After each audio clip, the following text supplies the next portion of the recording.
네, 지금부터는 수정 사유별로 하나하나씩 설명을 드리겠습니다. 먼저 기재사항 차고 정정 등입니다. 첫 번째, 세금계산서 또는 사유가 두 개 있다고 제가 말씀드렸죠. 그래서 다시 그 부분을 말씀드리면 첫 번째하고 두 번째 사유가 있고, 첫 번째는 내실수, 두 번째는 그 변동사유가 발생된 거, 그렇게 생각하셔야 돼요. 자, 첫 번째 내실수입니다. 내실수라는 부분은 기재사항을 착오를 했기 때문에 그 부분에 대해서 올바르게 수정 발급을 하는 겁니다. 자, 발급사유입니다. 금액을 잘못 작성했어요. 또 작성일자를 잘못했어요. 또 공급받는 자 사업자 등록번호를 잘못 작성했어요. 근데 공급받는 자 사업자 등록번호는 공급일이 속하는 가세기간에 대한 확정신고기한까지만 가능하다고 말씀을 드렸어요. 금액과 작성일자를 잘못 작성한 경우에는 그 사실을 인지한 때 수정 발급이 가능합니다. 예를 들어서 제가 2019년 10월 거를 제가 금액을 잘못 작성한 거예요. 그걸 오늘 알았어요. 그래도 수정 발급이 가능합니다. 착오 사실을 안 떼요. 물론 그 금액을 잘못했으니까 부가세 수정 신고를 하던 경정청구를 하던 그거는 후단의 얘기고요. 지금 그 사실을 알았을 때는 바로 수정 발급을 하실 수가 있으세요. 근데 공급받는 자를 잘못했다. 그러면 안 되죠. 왜냐하면 11월 달은 1월 25일까지가 부가세 신고 기간이었으니까요. 자, 그러면 작성 방법은 기재사항 착오 정정을 딱 선택을 하시면은 그 잘못 발급한 당초에 발급한 부분은 다 마이너스 처리가 돼요. 자동으로요. 그래서 자동 발급이 됩니다. 그래서 그건 신경 안 쓰시고 밑으로 쭉 내려오시면은 그 새로 작성하는 세금계산서가 있어요. 거기에 올바른 세금계산서 한 장으로 그때 발행을 하시면 돼요. 그래서 총 2장이 나옵니다. 사례를 한번 볼게요. 4월 20일 물건을 판매했고 5월 28일에 입금되어 6월 9일에 작성일자를 5월 26일로 기재해서 발급했습니다. 입금된 날짜로 또 잘못 생각하셔갖고 발급하신 거예요. 올바르게 발급했나요? 만약에 잘못 작성했다 하더라도 뭐 부가세 신고하는 데 문제 없지 않나요? 동일한 가세기간이니까? 그렇지 않습니다.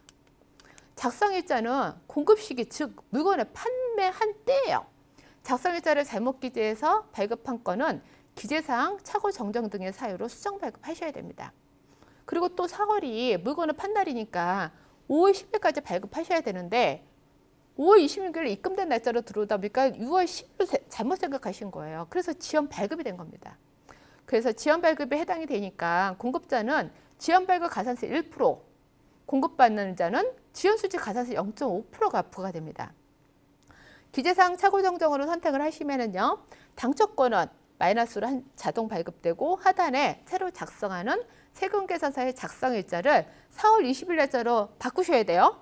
수정해서 올바른 세금계산서를 발급하면 됩니다.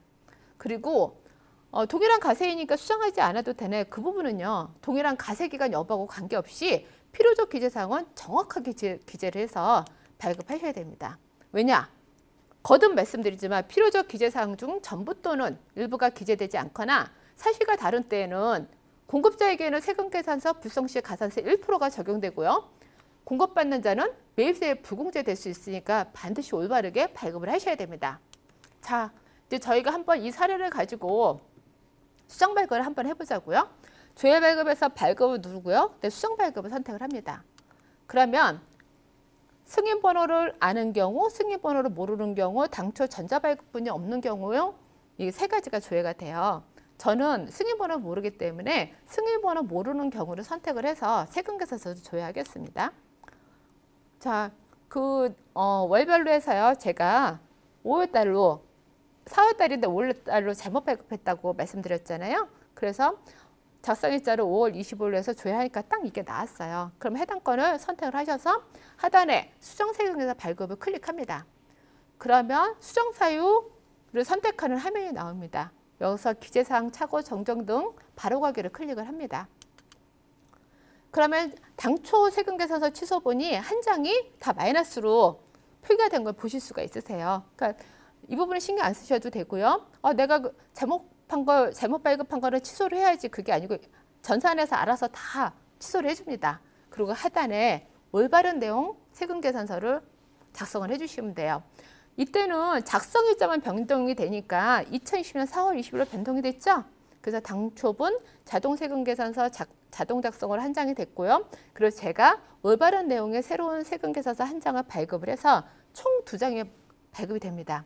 그래서 제가 날짜를 4월 20일로 변경하고 그 다음에 발급하기를 눌렀어요. 그랬더니 이 메시지가 나오는 거예요. 당초 공급가액과 수정 공급가액이 같습니다. 맞습니까? 혹시 공급가액을 수정하지 않고 또 발급한 거 아닌가 해서 워닝 메시지를 보여준 거예요. 그래서 공급가액이 수정되지 않은 거는 재확인 메시지가 팝업이 나옵니다. 왜 이런 팝업을 보여줄까요? 네, 그만큼 오류하시는 분들이 많다는 거예요. 그래서 여기서 확인을 누르시고요. 그러면 당초 세금계서 취소분 한 장에 대해서 승인번호 쫙 나오고요. 그리고 이제 당초 승인번호가 나오는 거죠. 그래서 마이너스 33만 원. 그리고 작성일자 5월 26일이고요. 그리고 하단에 올바르게 4월 20일 날짜로 변경이 돼서 발급한 부분이 조회가 됩니다. 그럼 여기서 이건 내가 이게 아니야. 잘못 발급해서 그럼 취소를 누르시면 다시 발급하는 대로 가고 확인을 누르면 이제 전자서명 하는 창이 나옵니다. 거기서 전자서명을 하시고요. 그리고 전자서명이 끝나면 이제 수정세금계서 발급 완료가 됐다는 메시지가 떠요. 그래서 당초 세금계서 취소분 한 장, 자동 발급된 승인번호하고 그 다음에 세금계산서 한 장, 또 올바르게 작성한 부분에 대해서 각각의 승인번호하고 또 이 메일 주소로 메일이 발송 나갔습니다 하는 안내 팝업이 나옵니다. Q&A 한번 살펴볼게요. 세금계산서를 발급했는데 거래처 사업자 번호는 올바르게 입력됐지만 상호명과 대표자를 잘못 작성했어요. 수정 발급 방법을 알려주세요. 상호명과 공급받는 데 상호명과 대표자는 임의적 기재사항이에요. 그래서 수정 발급 안 하셔도 돼요. 공급받는 자 사업자 등록번호는 필요적 기재사항이라 올바르게 입력해야 하지만 상호명과 대표자 성명은 임의적 기재사항이라 정확하지 않아도 올바른 세금계산서이므로 수정 발급 대상이 아닙니다. 그런데 어떤 공급받는 자는 나는 기분 나빠. 다시 발급해줘.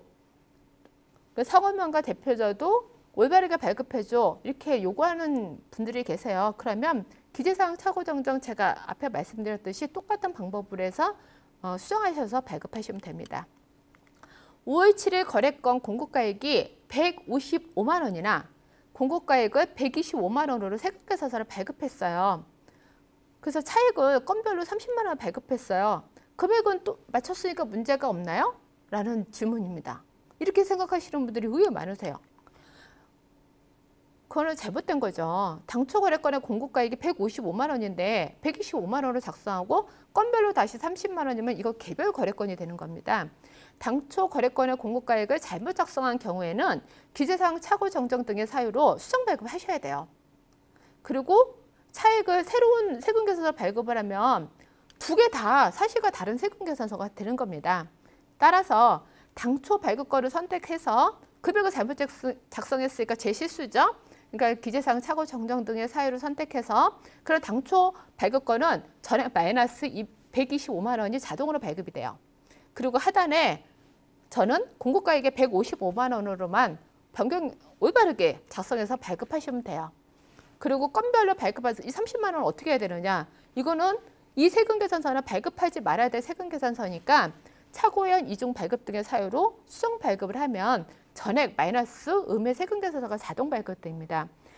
이렇게 잘못 발급된 세금계산서를 올바른 수정 세금계산서 사유가 아닌 다른 사유로 발급할 경우에는 수정 발급건이 더 많아지는 경우가 많이 발생되고 있어요. 그래서 수정 발급에 대해서 정확하게 발급을 해주셔야 됩니다. 어떤 분들은 잘못 발급하셔서 사실 하나만 수정 발급하면 되는데 10건, 20건, 50건 이렇게 되는 경우도 있으니까 이 부분 반드시 유의하셔서 금액이 잘못됐으면 건별로 새로 발급하시는 게 아니고 당초 건이 잘못됐으면 기재사항 착오 정정을 해서 새로 작성하는 부분에 대해서 올바르게 작성을 하셔서 발급하시면 됩니다.